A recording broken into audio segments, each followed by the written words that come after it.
యనమదుర్రు అనేది ఒక చిత్రమైన క్షేత్రం. అక్కడ శివలింగం ఉంటుంది. శంకరుడు ఆ శివలింగంలో తల కిందకి పెట్టి పాదాలు పైన పెట్టుంటాడు. ఇలాగా ఎక్కడైనా తల పైకుంటుంది, కాళ్ళు కిందకుంటాయి. యనమదుర్రులో ఉన్న శివలింగంలో శిరస్సు కిందకుంటుంది, పాదాలు పైకుంటాయి. మీరు అక్కడికి వెళ్లి వాళ్ళని అడిగితే నీరాజనం ఇస్తూ చూపిస్తారు శివలింగాన్ని. బాగా కింద శిరస్సు, పైన పాదాలు, నాభి, వేసుకున్న యజ్ఞోపవీతంతో సహా కనపడతాయి. యమధర్మరాజు గారు ప్రార్థన చేశాడు ఒకానొకప్పుడు. రాక్షస సంహారం చేయడానికి అమ్మా నువ్వు వచ్చి యనమదుర్రులో కూర్చుంటే నీ శక్తిని నాకు అనుగ్రహిస్తే నేను రాక్షస సంహారం చేస్తానని. అంటే అమ్మవారు శంకరుడు యోగనిష్టలో ఉండి ఆయన ఆ సమయమునందు శీర్షాసనం వేసి ఉన్నాడు. తల కిందకి పెట్టి కాళ్ళు పైకి పెట్టి కాళ్ళు పద్మాసనం వేసుకుని ఉన్నాడు. ఇలా పొడుగ్గా కూడా పెట్టలేదు. అలా కూర్చున్నటువంటి పరమశివుణ్ణి చప్పుడు చేయకండి, స్వామి యోగనిష్టలో ఉన్నాడు, నేను ఒక్కదాన్ని రావడం ఇప్పుడు ఉండదు, ఈయనతో కలిసి రావాలి అని సుబ్రహ్మణ్యుడు చంటి పిల్లవాడు ఏడుస్తున్నాడు.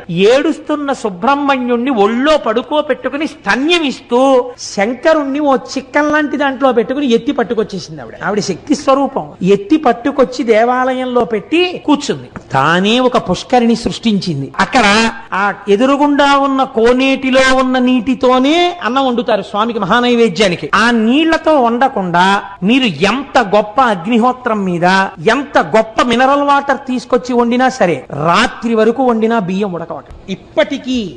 ఇప్పటికీ కూడా ఎదురుగుండా ఉన్న కోనేటిలో నీటితోనే అన్నం వండుతారు.